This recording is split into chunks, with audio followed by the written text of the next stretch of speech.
నమస్కారం. ప్రేక్షకులందరికీ శుభోదయం. ఈనాటి శుభయోగం శీర్షికన హనుమత్ జయంతి పర్వదినం సందర్భంగా ఎటువంటి ప్రత్యేకమైన విధి విధానాలతో హనుమంతుల వారిని ఆరాధన చేయాలో పరిశీలిద్దాం. ప్రధానంగా ఈరోజు హనుమత్ జయంతి సందర్భంగా కొన్ని ప్రత్యేకమైన విధి విధానాలతో హనుమంతుల వారిని పూజించినట్లయితే స్వామి అనుగ్రహం ద్వారా రుణబాధల తీవ్రతను తగ్గింపజేసుకొని అంతఃశత్రు బాధలను నివారింపజేసుకొని చేపట్టిన పనులన్నీ దిగ్విజయంగా పూర్తి చేసుకోవచ్చు. ఈరోజు గృహంలో పూజాపీఠం మీద సింధూరం రంగులో ఉన్నటువంటి ఒక వస్త్రాన్ని ఉంచి పంచముఖ ఆంజనేయ స్వామి వారి చిత్రపటాన్ని కానీ ప్రసన్న ఆంజనేయ స్వామి వారి చిత్రపటాన్ని కానీ ఉంచాలి. సింధూరం రంగులో ఉన్నటువంటి వస్త్రాలను ధరించాలి. అలాగే హనుమంతుల వారి ముందు 5 ఎర్రటి మట్టి ప్రమిదలను ఉంచి వాటిలో నువ్వుల నూనె పోసి ఒక్కొక్క ప్రమిదలో 5 జిల్లేడు ఒత్తులను వేసి దీపారాధన చేస్తే హనుమంతుడి అనుగ్రహానికి చాలా సులభంగా పాత్రలవచ్చు. అలాగే ఈరోజు హనుమంతుల వారి చిత్రపటానికి గంధము కుంకుమ అలంకరించి స్వామివారిని ఎర్రటి పుష్పాలతో కుంకుమ కలిపిన అక్షింతలతో పూజించాలి. అలాగే స్వామివారికి ప్రీతిపాత్రమైనటువంటి మందార పూలతో తామర పూలతో సంపెంగ పూలతో స్వామివారిని పూజించటం, అలాగే స్వామివారికి తులసి దళాలను అలంకరించి బిల్వ దళాలను అలంకరించి స్వామివారిని ఆరాధన చేయటం ద్వారా హనుమంతుల వారి అనుగ్రహానికి సులభంగా పాత్రలమవచ్చు. స్వామివారికి ఈరోజు దేవాలయంలో తమలపాకుల దండను సమర్పించినట్లయితే స్వామి కృపకు సులభంగా పాత్రలం కావచ్చు. అలాగే స్వామివారిని పూజించే సమయంలో నుదుటన సింధూరం ధరించి సింధూరం రాసినటువంటి తోరాన్ని చేతికి ధరించి స్వామివారిని ఆరాధన చేయాలి. అలాగే హనుమంతుల వారికి ప్రీతిపాత్రమైనటువంటి అప్పాలను బూరెలు దానిమ్మ గింజలను నివేదించి వాటిని ప్రసాదంగా స్వీకరించి అందరికీ పంచిపెట్టాలి. ఇలా ప్రత్యేకమైన విధి విధానాలతో గృహంలో హనుమంతుల వారిని ఆరాధన చేసినట్లయితే రుణబాధలు అంతఃశత్రు బాధల తీవ్రతను తగ్గింపజేసుకొని చేపట్టిన పనులన్నీ దిగ్విజయంగా పూర్తి చేసుకోవచ్చు. అలాగే ఈరోజు హనుమత్ జయంతి సందర్భంగా అరటి చెట్టు కింద హనుమంతుల వారి చిత్రపటాన్ని ఉంచి స్వామివారిని పూజిస్తే విశేషమైన శుభ ఫలితాలు కలుగుతాయి. అలాగే ఈరోజు హనుమంతుల వారి ఆలయానికి వెళ్ళి స్వామివారి ఆలయంలో ప్రదక్షిణలు చేసే సమయంలో పసుపు కొమ్ములు చేతిలో ఉంచుకొని ఆ పసుపు కొమ్ములతో ప్రదక్షిణలు లెక్కబెడుతూ ప్రదక్షిణలు చేసినట్లయితే హనుమంతుల వారి విశేషమైన అనుగ్రహానికి చాలా సులభంగా పాత్రలవచ్చు. అలాగే ఎక్కడైనా సరే దేవాలయంలో సింధూర వర్ణంలో ఉన్నటువంటి హనుమంతుల వారి విగ్రహాన్ని ఈరోజు దర్శించుకొని సింధూర వర్ణంలో ఉన్నటువంటి హనుమంతుల వారి విగ్రహం చుట్టూ ప్రదక్షిణలు చేసినట్లయితే జాతక చక్రంలో ఉన్న కుజదోష తీవ్రతను తగ్గింపజేసుకుని విశేషమైన శుభ ఫలితాలను పొందవచ్చు. అలాగే ఈరోజు సుందరకాండ పారాయణ చేసిన హనుమాన్ చాలీసా పారాయణ చేసిన వాటిని శ్రవణం చేసినా కూడా ఉత్తమమైనటువంటి ఫలితాలు కలుగుతాయి.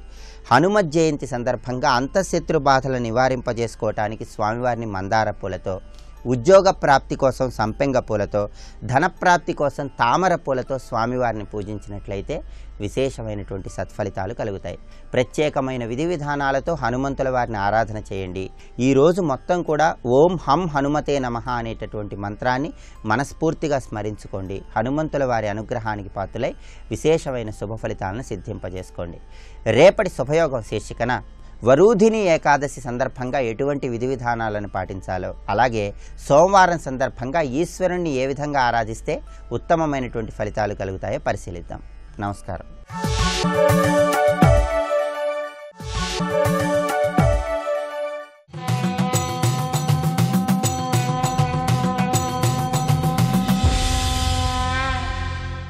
శతక సాహితీ సరస్వతికి నమస్కారం. పంతమా కడు ఫలవంతమా పల్కవు సుంతైన హనుమంత వింతయేలా న్యాయమా కనరావు శ్రేయమా దాగంగా హేయమా నాయడ మాయలేలా కోపమానాయందు గోప్యమానా ముందు చపలమానా పట్ల శపథమేలా కష్టమా మిగుల అయిష్టమానా చంత కానవా నా మీద క్రౌర్యమేలా నేరమానాది రమ్మన బారనేలా ఎలుమాయన్న ఎడబాసి ఏగనేలా హరిపద విధేయ ఉన్నవపుర సుగేయ అఖిల రిపుకులాజేయ వీరాంజనేయ. ఓ ఆంజనేయ స్వామి, పంతమా నేను ఎంత ప్రార్థించినా కూడా ఇంకా వీడేం చేస్తాడో చూద్దాం అని నన్ను చూస్తున్నావా నువ్వు? నా బాధలన్నీ కూడా నీకు తెలిసి కూడా నన్ను ఆదుకోవా? నేను శరణాగతుడినైనా సరే నువ్వు రావేమిటయ్యా? పల్కవు సొంతైనా ఏమాత్రము నాకు నువ్వు బదులివ్వటం లేదయ్యా స్వామి, నేను ఇంతగా మొరపెట్టుకుంటున్నా. న్యాయమా కనరావు శ్రేయమా దాగంగా హేయమా నాయడ మాయలేలా. నువ్వు ఇలా నాకు కనిపించకుండా ఉండటం ఏమన్నా న్యాయంగా ఉందయ్యా? నువ్వు నన్ను చూస్తే దాక్కుంటున్నావు, ఇదేమన్నా నాకు శ్రేయస్సు కలిగిస్తుందిటయ్యా? నేనంటే నీకు అంత అసహ్యంగా ఉన్నదా? అంత ఇబ్బందికరంగా ఉన్నానా నేను నీకు? కోపమానాయందు గోప్యమానా ముందు చపలమానా పట్ల శపథమేలా. నా మీదేమన్నా నీకు కోపం ఉందా? నా దగ్గరనేమున్నాయ్యా నీకు రహస్యాలు? నన్ను ఎందుకని నువ్వు ఉద్ధరించకూడదు? ఏ కారణం వల్ల నువ్వు గోప్యంగా అలా బింకంగా ఉంటున్నావు? చపలమానా పట్ల నువ్వు వానరుడవు. నువ్వు వానరుడి యొక్క లక్షణం ఏమిటంటే చాపల్యం. అందరి దగ్గరనేమో నీకు స్థిర బుద్ధి ఉన్నది, నా విషయంలోకి వచ్చేటప్పటికి నీ సహజ లక్షణం ఏమన్నా మళ్ళీ మేల్కుంటున్నదా? చపలమానా పట్ల శపథమేల కష్టమామిగుల అయిష్టమానా చంత కానవా నా మీద క్రౌర్యమేలా. నన్ను ఉద్ధరించటం అంత కష్టమా? అంత పాపినే నేను? అయిష్టమానా చంత నా దగ్గరకు రావటం నీకు అంత అయిష్టంగా ఉందా? అన్ని దుర్గుణాలున్నాయా నాకు స్వామి? కానవా నా మీద క్రౌర్యమేల, కరుణతో నన్ను చూడవయ్యా స్వామి. నేరమానాది రమ్మన పారనేలా. రావయ్యా స్వామి అంటే ఇదేమన్నా నేరమా? నువ్వు పారిపోతావేమయ్యా, అసలు కనిపించవు. ఏలుమాయన్న ఎడబాసి ఏగనేలా. నన్ను వచ్చి ఏలుకోవయ్యా అంటే అసలు కనిపించకుండా పోతున్నావు, ఇదేమన్నా న్యాయంగా ఉందా స్వామి అంటూ ఆ హనుమద్ దర్శనం కోసం ఉవ్విళ్ళూరుతూ ఆర్తితో పలవరిస్తూ కలవరిస్తూ ఆ ఆంజనేయ స్వామి యొక్క దర్శనం కోసం తహతహలాడిపోతున్న భక్తుడి తత్వం ఎలా ఉంటుందో అక్షరాక్షరంలో పొందుపరిచి అద్భుతమైన పద్యరచన చేసి గొప్ప శతకాన్ని మనకు ఇచ్చిన హనుమద్భక్త కవీశ్వరులు శ్రీ ఉన్నవ రామకృష్ణ కవుల వీరాంజనేయ శతకంలోని మరి ఒక పద్యం గురించి రేపు ఉదయం తెలుసుకుందాం. జై వీరాంజనేయ.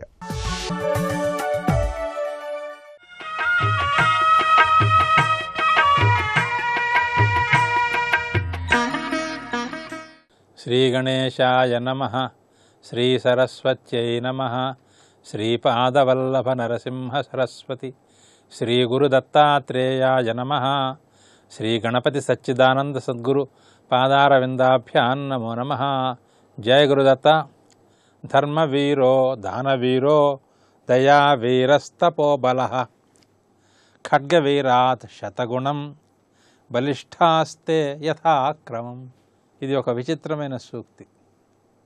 శ్రీ గణపతి సచ్చిదానంద స్వామీజీ వారు ఈ సూక్తిలో ధర్మము, దానము, దయ, తపస్సు, పరాక్రమము అనే 5 అంశాలని తీసుకున్నారు. మన కళాఖండాలన్నింటిలో కూడా ఆ శారీరక పరాక్రమానికే ఇవాళ ప్రాధాన్యం ఇచ్చి కథలు ఏర్పడుతున్నాయి. కానీ నిజ జీవితంలో శారీరక పరాక్రమం ఇంతగా ప్రాధాన్యమైన పాత్రను పోషిస్తోందా? మనకి ఏదైనా అవసరం వచ్చినప్పుడు ప్రతిదానికి ఆ ఖడ్గవీరుడు అంటే శారీరకమైన పరాక్రమం కలవాడు మాత్రమే అన్ని రకాల సహాయం చేయగలుగుతున్నాడా? వ్యాధులు వస్తే తగ్గించగలుగుతున్నాడా? సమస్యలు వస్తే తీర్చగలుగుతున్నాడా? విషయాలు అర్థం కాకపోతే మనకు వివరించగలుగుతున్నాడా? అటువంటి సమస్యలు ఏ వచ్చినా సరే మనం ఎవరినో వెతుక్కుంటున్నాం. ఎవరిని వెతుక్కుంటున్నాం? ఎవడు ధర్మంగా ఉంటాడో వాడిని వెతుక్కుంటున్నాం. ఎవడు కొంచెం దానగుణం ఉంటుందో వాడిని వెతుక్కుంటున్నాం. ఎవడు దయాశాలిగా ఉంటాడో వాడిని వెతుక్కుంటున్నాం. ఎవడు కొంచెం అనుష్ఠానం చేసి మనకి విభూతులు కానీ తాయతులు కానీ ఇవ్వగలడో వాడిని వెతుక్కుంటున్నాం. శరీర బల పరాక్రమాలు గలవాడిని ఎక్కడ వెతుక్కుంటున్నాం మనం? సామాన్య మానవుల దగ్గరికి వచ్చేప్పటికి ఎవరో మహారాజులు కొంతమంది అంగరక్షకులుగా పెట్టుకోవచ్చు బలిష్ఠుల్ని. సామాన్య సంసారికి బలిష్ఠులతో ఏం పని? ప్రతి చోట యుద్ధం చేసి గెలుస్తాడా? సరే మనం కోరం, సరే బాగా బలిష్టంగా ఉన్న వ్యక్తి సమాజంలో సుఖంగా జీవిస్తున్నాడా? వాడికి ఏమీ సమస్య లేకుండా ఉన్నాయా? వాడి బలం వాడి సమస్యలో అనేక సమస్యల్ని తీర్చదు. వాడికంటే ఆలోచిస్తే ధర్మ ప్రవర్తన గల వాడికి సమాజంలో ఉండే గౌరవం ఎంతో చూడండి. దయ, ఎవరికైనా కష్టం కలిగిందంటే తన పని చెడిపోయినా సరే వాళ్ళ కష్టం తీరేదాకా వెంటబడే వాళ్ళు కొంతమంది ఉన్నారు. పక్కింటి వారికి జబ్బు చేసిందంటే హాస్పిటల్ దాకా వచ్చి కూడా ఉండి సమస్యలన్నీ సేవలన్నీ చేసేటువంటి పొరుగువారు ఎంతమంది అక్కడక్కడ కనిపిస్తారు, అరుదుగానే కనిపిస్తారు, కానీ వాళ్ళకు ఉండే విలువేమిటి? ఇది కాకుండా కొంతమంది ఏమీ లౌకిక వ్యవహారం ఎక్కువ పెట్టుకోరు, ఎప్పుడు అనుష్ఠానం చేసుకుంటూనే ఉంటారు.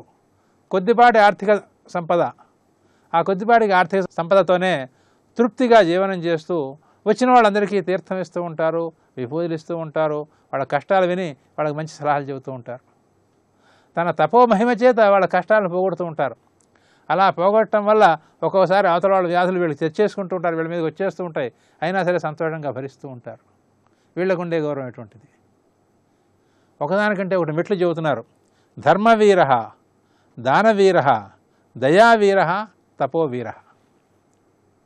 అంటే ధర్మంగా ఉండాలనే పట్టుదల ఒకటికి, నిరంతరం తనకున్న దానిలో చేతనంతో దానం చేస్తూ ఉండాలనేటువంటి పట్టుదల ఒకటికి, నిరంతరము కష్టంలో ఉన్న వాళ్ళకి సహాయం చేస్తూ ఉండవలసిందే, దయగా ఉండవలసిందే.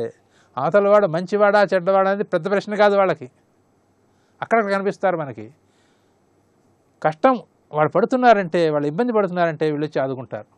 ఇలా ఆదుకోవడం వల్ల వాళ్ళకి ఏమొస్తుంది?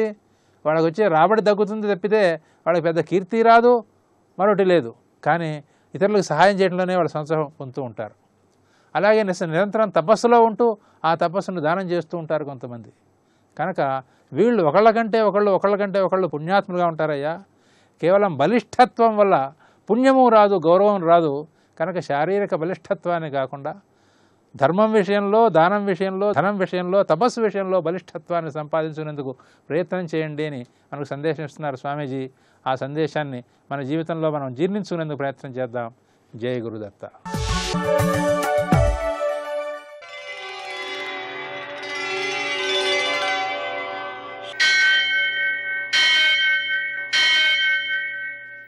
సహస్రశీరుషం దేవం విశ్వాక్షం విశ్వశంభువం విశ్వం నారాయణం దేవమక్షరం పరమం పదం విశ్వతః పరమాం నిత్యం విశ్వం నారాయణగుం హరిం విశ్వమేవేదం పురుషస్తద్విశ్వముపజీవతి పతిం విశ్వస్యాత్మేశ్వరం శాశ్వతం శివమచ్యుతం నారాయణం మహాజ్ఞేయం విశ్వాత్మానం పరాయణం.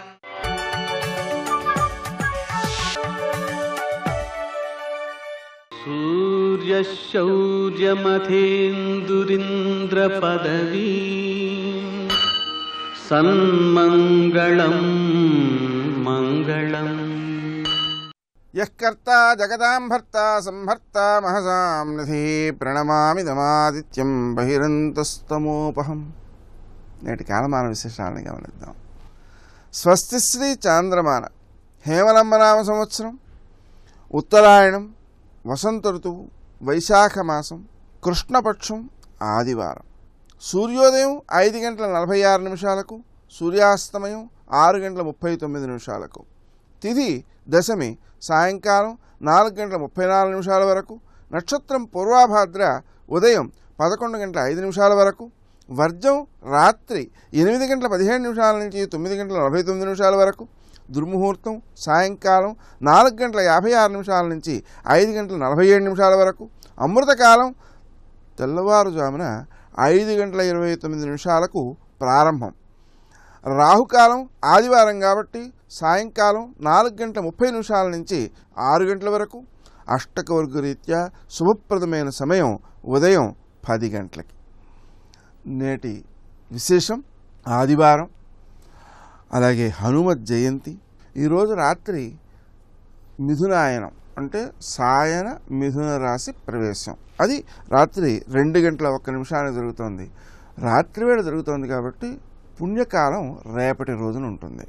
హనుమత్ జయంతి సందర్భంగా హనుమంతుణ్ణి ఆరాధన చేయడం, అలాగే ఆయనకి వడమాల సమర్పించడం, సింధూరము నువ్వుల నూనె కలిపి ఒళ్ళంతా పూయడం, ఆకు పూజ చేయడం, అలాగే హనుమాన్ చాలీసా పారాయణ, సుందరకాండ పారాయణ, ఇవన్నీ కూడా హనుమద్ అనుగ్రహానికి కారణమవుతుంటాయి. అంతేకాదండి, హనుమంతుడు ఇంకా బాగా అనుగ్రహాన్ని మనం ఇందు చూపించాలంటే శ్రీరామ రామ రామ, శ్రీరామ జయ రామ జయ జయ రామ రామ, ఇత్యాది రామనామాలను మనం జపిస్తుంటే ఆయన వాటి యందలి ఆసక్తితో మన వెంటే ఉంటాడు రక్షకుడుగా. అందుకని ఎత్ర ఎత్ర రఘునాథ కీర్తనం తత్ర తత్ర కృతమస్తకాంజలిం బాష్పవారి పరిపూర్ణలోచనం మారుతిం నమత రాక్షసాంతకం. ఈయన్ని మనం నిత్యము పూజించడం మంచిదండి. ఆ రామనామం చేస్తుంటే ఆయన మన వెంట ఉంటాడు, రక్షకుడుగా మనల్ని కాపాడుతుంటాడు. నేటి ఆణిముత్యాలు.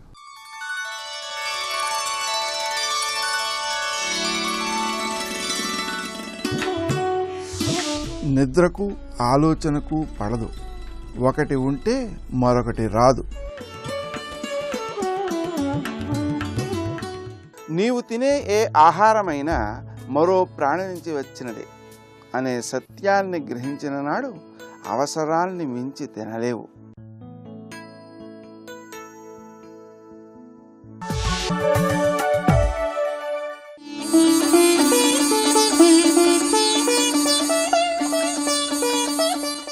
ఈరోజు హనుమత్ జయంతి.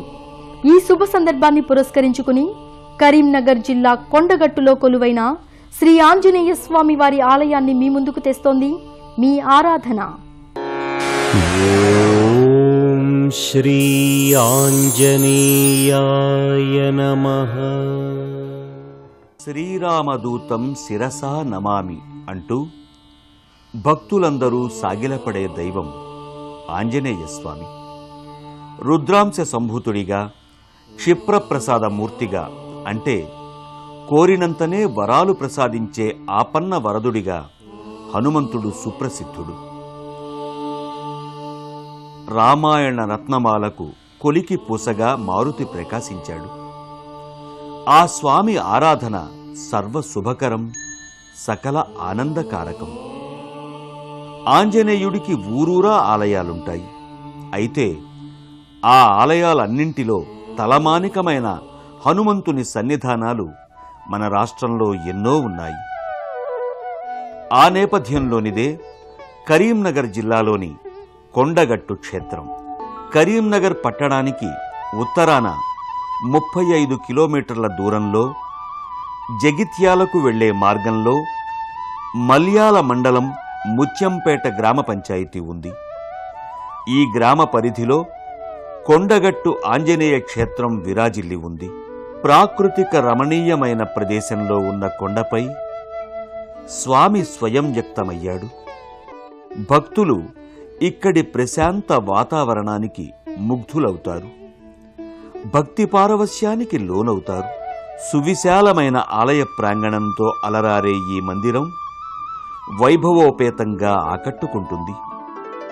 ఆర్తులు, అభ్యాగతులు, వేదనామయ మనస్కులు, స్వామి అభయాన్ని పొందిన భక్తులు ఇలా ఎందరో స్వామి దర్శనం కోసం తరలి వస్తూ ఉంటారు. 5 అంతస్తులతో కూడిన మహారాజ గోపురం ఆలయ వైభవ ప్రభావాలకు దర్పణం పడుతుంది. ఈ గోపురంపై పలు భంగిమలలో హనుమద్ విగ్రహాలుంటాయి. గోపురానికి ఇరువైపులా ద్వారపాలకులుంటారు. భక్తులు ప్రదక్షిణల అనంతరం ప్రధాన మంటపానికి చేరుకుంటారు. సువిశాలమైన ముఖమంటపంలో భక్తులు బారులు తీరి స్వామి దర్శనానికి తహతహలాడుతుంటారు. గర్భాలయంలో ఆంజనేయ స్వామి మూల విరాట్ మూర్తి నారసింహ వక్త్రంలో విలసిల్లుతోంది. కొండగట్టు అంజన్నను సేవించుకున్న భక్తులకు అభయానందాలు దక్కుతాయని భక్తుల ప్రగాఢ విశ్వాసం. అంజనా గర్భ సంభూత కపీంద్ర సచివోత్తమ రామప్రియ నమస్తుభ్యం హనుమాన్ రక్ష సర్వదా వంటి స్తోత్రాలతో స్వామిని భక్తులు పలు విధాలుగా కీర్తిస్తారు. ఆంజనేయ స్వామి ఆలయానికి దక్షిణ భాగంలో శ్రీ వెంకటేశ్వర స్వామి ఉభయ దేవేరులతో ఉత్సవమూర్తుల రూపంలో వేంచేసి ఉంటారు. ఆంజనేయ సన్నిధికి ఉత్తర భాగంలో జగన్మాత సన్నిధి ఉంటుంది. అమ్మవారు స్వయం వ్యక్తమై నిత్య పూజాధికాలందుకుంటోంది. గౌరీ శివ వాయువరాయ అంజని కేసరి సుతాయ చ अग्निपञ्चकजाताय आञ्जनेयाय मङ्गलम्। बालार्कायुत तेजसं त्रिभुवन प्रक्षोभकं सुन्दरं नादेनैव समस्तदानवगणान् सन्त्रासयन्तं प्रभुं सुग्रीवादिसमस्तवानरगणैः संसेव्यपादाम्बुजं श्रीमद्रामपदाम्बुजस्मृतिरतं ध्यायामि वातात्मजं ध्यायामि वातात्मजं। शिवाय गुरवे नमः। श्रीमात्रे नमः। श्री विष्णुरूपाय नमः शिवाय। श्रीराम जय जय राम। శ్రీ హనుమతే నమః. వైశాఖ కృష్ణ దశమి ఆంజనేయ స్వామి వారి యొక్క జయంత్యుత్సవము అని కొన్ని సంహితా గ్రంథాలు మనకు చెప్తున్నాయి. అయితే ఆంజనేయుని జయంతికి సంబంధించి రెండు రకాలైనటువంటి అభిప్రాయాలు మనకు కనబడుతుంటాయి. చైత్రమాసంలో జయంతి కొందరు చేస్తూ ఉంటే వైశాఖ బహుళ దశమి జయంతిగా కొందరు భావన చేస్తుంటారు. ప్రాంత భేదాలు బట్టి కొన్ని చోట్ల కొన్ని రకాల సంప్రదాయాలు ఉన్నాయి. వీటిలో ఏది నిజము అన్నప్పుడు సంహితా గ్రంథాల్లో రెండిటికి ప్రమాణాలు కనబడుతున్నాయి. అంటే ఆంజనేయ స్వామి అవతారము అనేటువంటిది మనం గమనించినట్లయితే రామాయణ కాలంలో స్వామి ఎప్పుడు అవతరించారనేది రామాయణంలో చెప్పబడి లేదు. అయితే ఉపాసనా సంప్రదాయంలో వచ్చేటప్పటికల్లా హనుమంతుడు కేవలం ఒక కాలంలో అవతరించిన స్వరూపం మాత్రమే కాకుండా ఆయన ఎల్లవేళలా ఉపాసింపబడేటువంటి ఒక దివ్య తేజస్సు.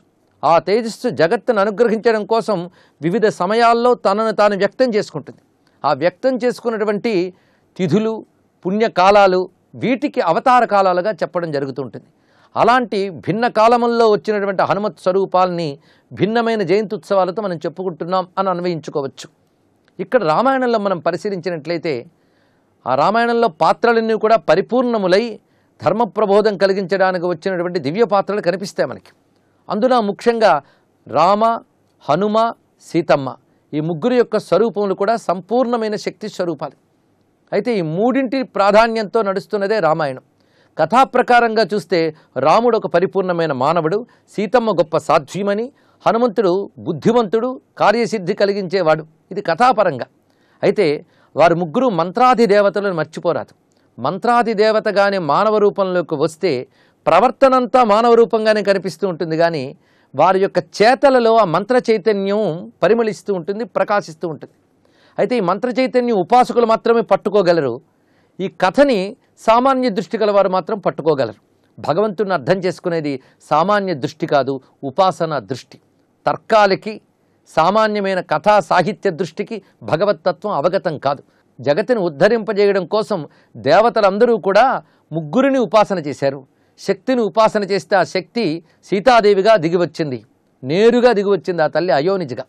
ఇక విష్ణు బ్రహ్మమును సర్వజగతికి ఆనందం కలిగించడానికి రావయ్యా అంటే ఆయన ఆనంద రూపుడే రామరూపుడే వచ్చాడు. ఇక సదాశివ స్వామిని ఆరాధన చేస్తే ఆయన లోకరక్షణ కోసం హనుమగా అవతరించాడు అని మనకి సంహితా గ్రంథములు పురాణములు చెప్తున్నాయి. హనుమద్ ఉపాసనలో వివిధములైన మూర్తులు మనకు కనబడుతుంటాయి. అన్ని మూర్తులు కూడా మనకి సుందరకాండలో దర్శనమిస్తూ ఉంటాయి. అందుకే సుందరకాండ హనుమత్కాండగా చెప్పబడుతున్నది. అందున ఆంజనేయ స్వామి యొక్క రూపములు వివిధ కోణములతో మనకు కనబడతాయి రామాయణంలో. అందులో ఒకటి అభయాంజనేయుడు. ఆంజనేయ స్వామి వారంటేనే అభయస్వరూపుడు. అందుకే సుగ్రీవుడు వాళ్ళ చేత భయపడుతున్నప్పుడు ఆయనకు అభయమిచ్చి రామునితో సఖ్యం కుదిర్చి సుగ్రీవునికి ఒక అభయస్థానాన్ని, ఒక భద్రతని, సామ్రాజ్యాన్ని ప్రదానం చేయించాడు రాముని ద్వారా సుగ్రీవునికి హనుమంతుడు. ఇది అభయస్వరూపం. రెండవది ఆనందస్వరూపం. ఎలాంటి దుఃఖాన్నైనా పోగొట్టి ఆనందం కలిగించగలిగే లక్షణం ఆంజనేయ స్వామి అవతారంలో ఉన్న ప్రత్యేకత. అందుకే సుగ్రీవునికి దుఃఖం పోగొట్టాడు, సీతమ్మకి శోకం పోగొట్టాడు, సీతమ్మ జాడ తెలిపి రామచంద్రమూర్తికి ఆనందం కలిగించాడు. అందున లక్ష్మణస్వామి ప్రాణములు నిలిపి మళ్ళీ రామునికి ఆనందం కలిగించాడు. ఎవరూ చేయలేని మహోపకారములు రామచంద్రమూర్తికి చేసినవాడు ఆంజనేయ స్వామి వారు. అందుకే హనుమంతుల్లో మరొక స్వభావము ఆనందకారకుడు, శోకనాశకుడు. కనుకనే అభయాంజనేయుడు, ఆనందాంజనేయుడు రెండు కోణములు. మూడవది దాసాంజనేయుడు. మనకు దాసాంజనేయ నామంతో కొన్ని చోట్ల ప్రత్యేకమైన ఆలయాలు కూడా ఉన్నాయి. దాసాంజనేయ భంగిమ ఎప్పుడు కూడా నమస్కార భంగిమలో ఉంటుంది. ఇప్పుడు ఎవరికి నమస్కరిస్తున్నాడు ఆంజనేయ స్వామి అని మనకు అనిపిస్తుంటుంది. ఆయన ఎవరికి నమస్కరిస్తారు? రామచంద్రమూర్తికి నమస్కరిస్తారు. అయితే మనం భంగిమలో చూస్తూ ఉంటే అందరికీ నమస్కరిస్తున్నట్టు కనబడుతుంది. అంటే సర్వము రామమయంగా చూస్తున్న మహానుభావుడు గనక సర్వమునకు నమస్కారం చేస్తున్నాడు రామచంద్ర భావనతో అని భావించవచ్చు. పైగా ఈ దాసాంజనేయ భావం కూడా మనకి రామాయణంలోనే కనబడుతున్నది. జయసిద్ధి మంత్రంలోనే ఈ ధ్వని మనకున్నది. జయత్యతిబలో రామో లక్ష్మణశ్చ మహాబలః రాజా జయితి సుగ్రీవో రాఘవేణాభిపాలిత దాసోహం కోసలేంద్రస్య రామస్యాక్లిష్టకర్మణః హనుమాన్ శత్రు సైన్యానాం నిహంత మారుతాత్మజః అంటాడు అక్కడ. దాసోహం కోసలేంద్రస్య, ఆ రామచంద్రమూర్తికి నేను దాసుణ్ణి అన్నాడు. అయితే దాసుడు అనగానే వినయాన్ని ప్రకటించాడే కానీ ఏం తగ్గలేదు. ఆయన పరాక్రమంలో ప్రతాపంలో ఏమీ తక్కువదనం లేదు. అందుకే హనుమన్ నమ్ముకుంటే కార్యంలో విఘ్నం రాదు. రామకార్యానికి కూడా ఆయనే సిద్ధికారకుడు. అందుకే కార్యసిద్ధికర హనుమాన్ అని మరొక కోణంలో మనం పరిశీలిస్తున్నాం. అందుకే ఆంజనేయ స్వామి వారి యొక్క మాట తీరు చూసే రామచంద్రమూర్తి ముగ్ధుడై ఇటువంటి వాడు ఎవడికి దూతగా లభిస్తాడో వాడి కార్యములన్నీ నెరవేరుతాయి అని ఒక మాట అన్నారు. అంటే తొలిచూపులోనే ఇతడు దూతగా లభిస్తే బాగుండు అని స్వామికి అనిపించింది అనమాట.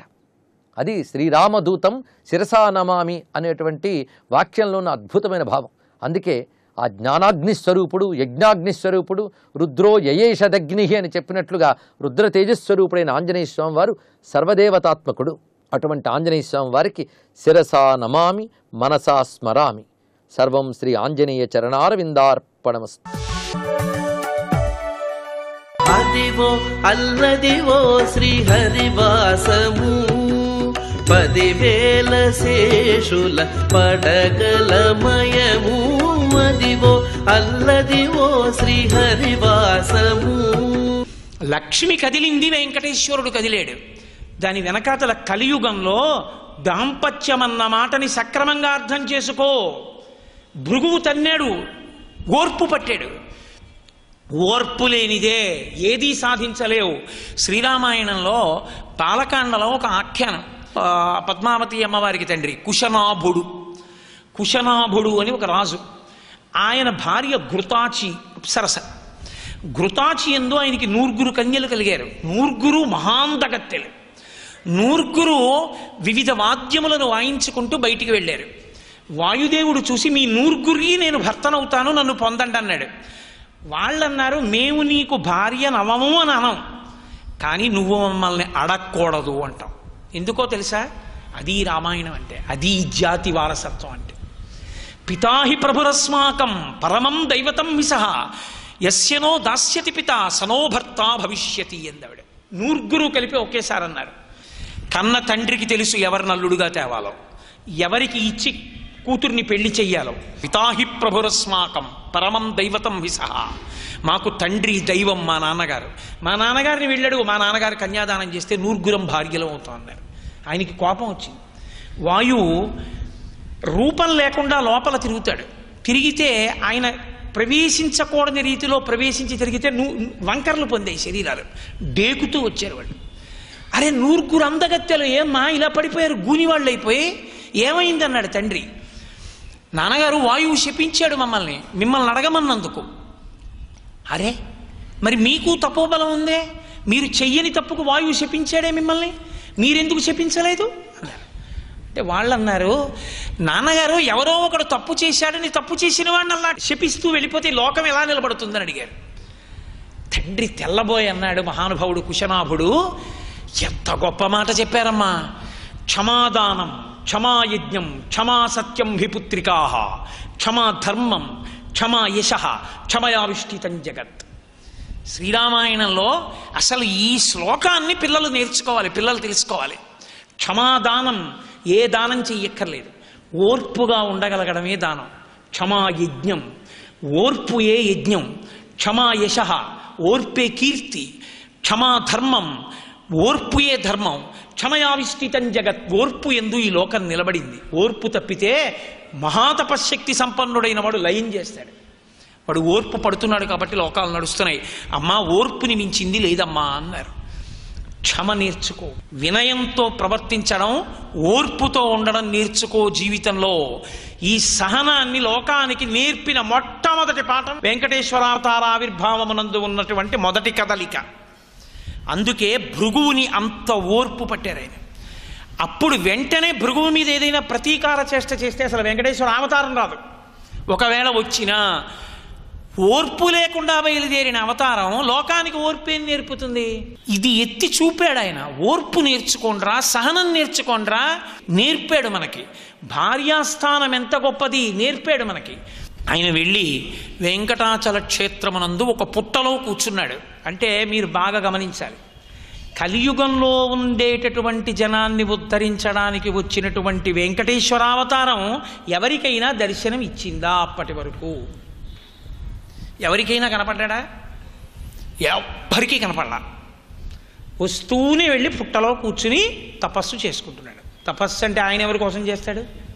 తనలో తాను రమించాలి. ఇప్పుడు కలియుగంలో జనుల్ని రక్షించడం కోసం బయలుదేరినటువంటి వెంకటేశ్వరావతారము పరిపూర్ణముగా ప్రకటనమై లోక ప్రయోజనాన్ని కల్పించడానికి కావలసిన రీతిలో ఆవిష్కృతమయ్యేటట్టు చూడవలసిన కర్తవ్యం మిగిలిన రూపాల మీద ఉంటుంది.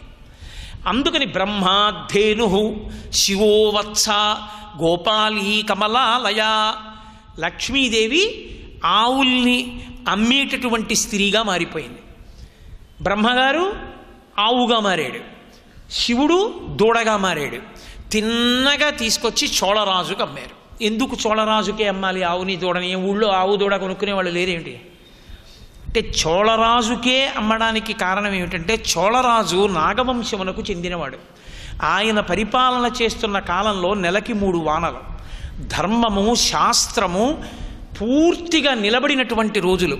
అంతటి ధార్మికుడు ఎక్కడున్నాడో అటువంటి చోట పరమేశ్వరుడు తప్పకుండా నిలబడి తీరుతాడు. ఇప్పుడు ఆ అవతారము లోకమునకు అందేటట్టుగా చెయ్యడానికి అక్కడికి వెళ్ళాలి ఆవు దూడ. అందుకని తీసుకొచ్చి చోళరాజుకి అమ్మింది ఆవిడ. అమ్మి లక్ష్మీదేవి వెళ్ళిపోయింది. ఇప్పుడు బ్రహ్మగారు వెతుకుతున్నాడు, ఎక్కడున్నాడు వెంకటేశ్వరుడు? విష్ణువాంశగా అంతటా ఉంటాడు. లోకానికి పనికొచ్చేటటువంటి అవతారంగా ఇప్పుడు ఎక్కడున్నాడు సాకారంగా? రోజు గోపాల బాలుడు తీసుకెడుతున్నాడు. ఆ చోళరాజు గారి భార్యకి అదో సంతోషం. ప్రతి ఆవు పాలు దగ్గరుండి చూసుకునేది ఆవిడ. ఇవాళ ఆవు ఇన్ని ఇస్తోందా చూసుకునేది. కాబట్టి ఆయన రోజు తీసుకెడుతున్నాడు, ఆవుల్ని మేపుతున్నాడు, తీసుకొస్తున్నాడు. బ్రహ్మగారు వెతుక్కుంటున్నారు. ఒక రోజున బ్రహ్మగారు ఒక పుట్ట మీదకి వెళ్ళారు. స్వామి పుష్కరిణీ తీరంలో ఉన్నటువంటి పుట్ట దగ్గరికి వెడితే ఆ దివ్య లక్షణముల చేత తెలిసిపోయింది. తెలుస్తుంది పరమేశ్వరుడు సాకారముగా ఇక్కడ ఉన్నాడు అని. భాగవతంలో పోతన గారు అంటారు, సుహృతంబులయ్యశికులున్ కళ్యాణమి కాలమున్ అంటారు. వామనమూర్తిగా విష్ణువు నడిచొస్తుంటే అగ్నిశిఖలు పైకి లేచాయి మంగళప్రదంగా. అంటే అగ్నిశిఖ లేస్తోంది అంటే దైవాంశ సంభూతుడు, తపోనిష్టాగరిష్ఠులు, మహాపురుషులు వస్తుంటే అగ్నిశిఖలు పైకి లేస్తాయి. మంగళ సూచనలు తెలుస్తాయి. ఆ ఈశ్వర శక్తి ఉన్నటువంటి వాడు వచ్చాడు అని గుర్తు దానికి. కాబట్టి ఇప్పుడు విష్ణువు ఆ పుట్టలో ఉన్నారు, బ్రహ్మగారు కనిపెట్టారు. వెంటనే వాల్మీకస్తం హరిజ్ఞాత్వా తుతోష మనసా విధి. ఓ కలియుగాన్ని ఉద్ధరించడానికి వచ్చిన అవతారం ఇందులో ఉంది. ఎప్పుడు అది పైకొచ్చి దర్శనం ఇవ్వాలి? దానిష్టం, ఆయనిష్టం. ఏ కారణానికి వస్తాడో పైకి. కానీ తన భక్తి ప్రకటనం తాను చేస్తూ ఉండాలి. అందుకని రోజు క్షీరధారలతో అభిషేకం చేశాడు. సర్వం శ్రీ ఉమామహేశ్వర పరబ్రహ్మార్పణమస్తు. స్వస్తి.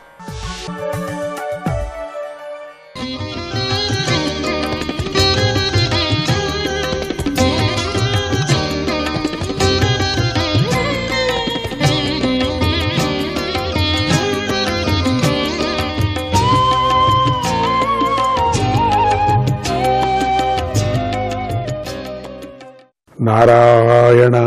మా తాతగారు ప్రహ్లాదుడు గొప్ప జ్ఞాని.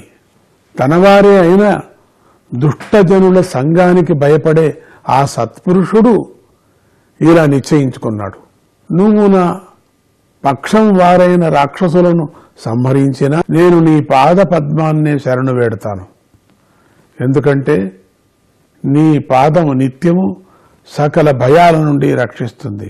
అది అని, ఓ గొప్పవాడా, దైవం నన్ను కూడా నా శత్రువైన నీ దగ్గరకు లాక్కుని వచ్చింది కదా.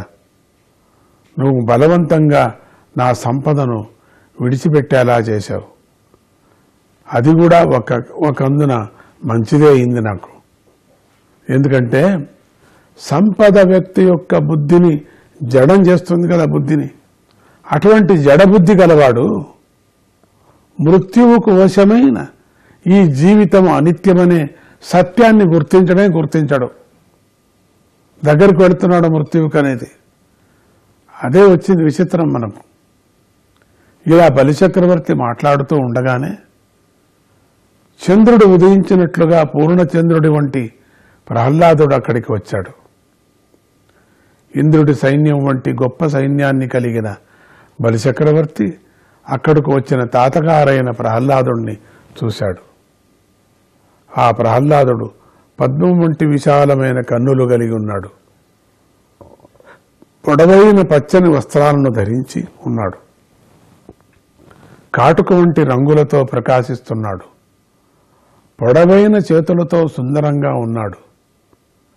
నాగపాశాలతో కట్టబడి ఉండటంతో బలిచక్రవర్తి పూర్వంలాగా ప్రహ్లాదుడిని పూజించలేదు.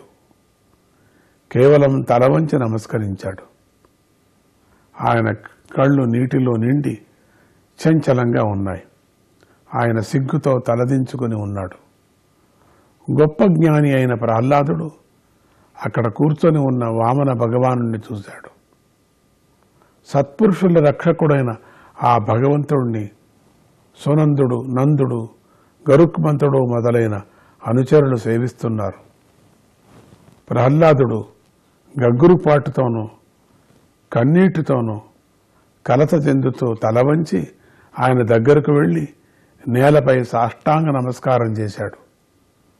భగవంతుడితో ఇలా అన్నాడు, ఓ దేవా, సమృద్ధమైన ఇంద్ర పదవి నువ్వే బలికి ఇచ్చి ఇప్పుడు నువ్వే లాక్కున్నావు. ఈ పని కూడా చాలా బాగుంది. ఎందుకంటే బుద్ధికి మోహం కలిగించే సంపదను ఊడగొట్టి వీడిపై నువ్వు గొప్ప అనుగ్రహాన్నే చూపించావు కదా.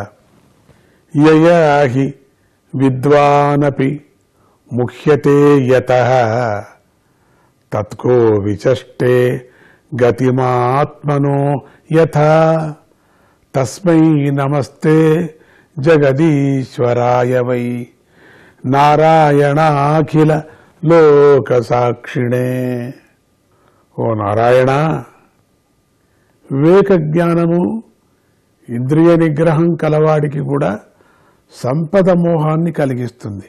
కనుక సంపద గలవాడు ఎవడైనా ఆత్మతత్వాన్ని యథాతథంగా ఎలా దర్శించగలగడు చెప్పండి? దర్శించలేడు కదా. నువ్వే జగన్నాథుడివి.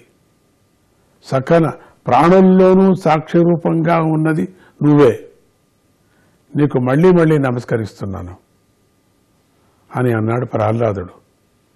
నమస్కారం పెట్టి ప్రార్థిస్తుండగా బ్రహ్మదేవుడు భగవంతుడికి ఏదో చెప్పాలనుకున్నాడు. ఆ సమయంలో బలి భార్య వింధ్యావళిదేవి తన భర్త బంధించబడి ఉండటాన్ని చూసి ఎంతో భయపడింది, కంగారు పడింది. ఆ పతివ్రత వామనుడికి చేతులు జోడించి తల వంచి నమస్కారం చేసి ఇలా అన్నది, ఓ ఈశ్వర, నువ్వే నీ లీల కోసమై ఈ ముల్లోకాలను సృష్టించావు కదా. కానీ కొందరు చెడు బుద్ధి కలవారు ఈ జగత్తుకు తామే ప్రభువులమని అనుకుంటూ ఉన్నారు. తర్వాత బ్రహ్మదేవుడు ఇలా వామన భగవాన్ని స్తుతించారు. భూత భావన భూతేశ దేవదేవ జగన్మయ ముంచైనం హృత సర్వస్వం నాయమర్హతి నిగ్రహం. ఓ దేవదేవ, నువ్వే ప్రాణులను సృష్టించి పాలిస్తావు. నువ్వే జగద్రూపంగా ప్రకటమయ్యావు. ఈ బలి యొక్క సంపదలన్నీ లాగుకొనబడ్డాయి. ఇవన్నీ లాక్కున్నావు కనుక ఇక ఈతడిని బంధం నుండి విడిపించు. ఈతడు బంధించటానికి తగినవాడు కాదు. ఇతడు సమస్త భూలోకాన్ని తాను పుణ్యకర్మలతో సంపాదించుకున్న పుణ్యలోకాలను సర్వస్వాన్ని నీకు సమర్పించాడు. అయినా కూడా ఇతడు బుద్ధి యందు దైన్యం కొంచెం కూడా లేదు. ఎవడైనా కపటం లేని బుద్ధితో నీ పాదాల జంటకు అర్ఘ్యమిచ్చి దర్భలతో చక్కగా పూజ చేస్తే అతడు ఉత్తమమైన లోకాలను పొందుతున్నాడు కదా. ఈ బలి మనస్సులో ధైర్యం లేకుండా ముల్లోకాలను నీకు సమర్పించాడు. అటువంటి ఇతడు కష్టాలు పొందటానికి తగినవాడు కాదు అన్నాడు బ్రహ్మదేవుడు. అప్పుడు భగవంతుడు బ్రహ్మదేవుడితో ఇలా అన్నాడు, ఓ బ్రహ్మదేవా, నేను ఎవడినైతే అనుగ్రహిస్తానో వాడి సంపదలను లాక్కొంటాను. ఎందుకంటే సంపదలతో గర్వించి వినయాన్ని కోల్పోయినవాడు లోకాన్ని నన్ను కూడా అవమానిస్తాడు. అస్వతంత్రుడైన జీవుడు తాను చేసిన కర్మల ఫలానికి తగినట్లుగా అనేక యోనులలో జన్మించి పరిభ్రమిస్తూ ఒకానొకప్పుడు మనుష్య జన్మను ఎత్తుతాడు. ఆ మనుష్య జన్మలో తన వంశము చేసిన గొప్ప పనులు, వయస్సు, రూపము, చదువు, అధికారము, సంపద, అనుచరులు మొదలైన వాటి కారణంగా జీవుడు గర్వానికి లోనవుతూ ఉంటాడు. ఇవన్నీ ఉండి కూడా ఇతడి గర్వం కనుక లేకపోతే అతడి యొక్క ఆ స్వభావం నా అనుగ్రహం మాత్రమే అని తెలుసుకోవాలి. వంశము, ధనము మొదలైన వాటి కారణంగా గర్వించి అవినీయంగా ప్రవర్తించేవాణ్ణి సకల శుభాలు అన్ని విధాలా దూరమైపోతాయి కదా.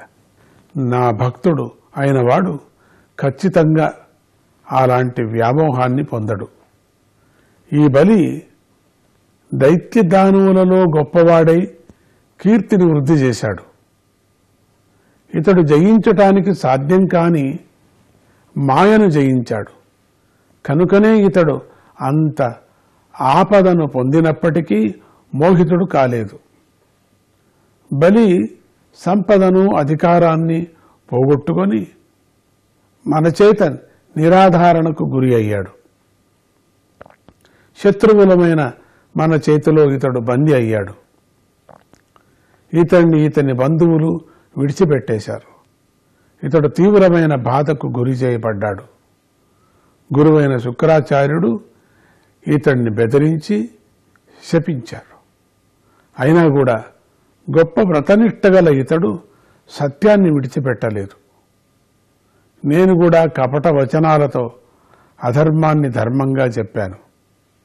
అయినా సత్యనిష్టగల ఇతడు తన ధర్మాన్ని విడిచిపెట్టలేదు. ఏషమే ప్రాపితః స్థానం దుష్ప్రాప మమరైరపి సావర్ణేరంతరస్యాయం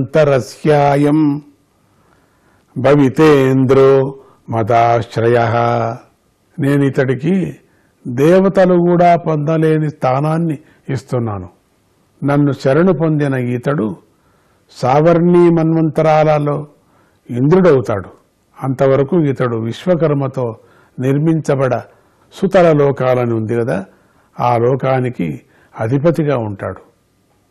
అక్కడ నివసించే వారికి నా అనుగ్రహం వల్ల శారీరక వ్యాధులు కానీ, మనోవ్యాధులు కానీ, అలసట కానీ, సోమరితనం కానీ, పరాభవం కానీ, ఉపద్రవాలు కానీ కలగవు అని చెప్తున్నాడు. నారాయణ.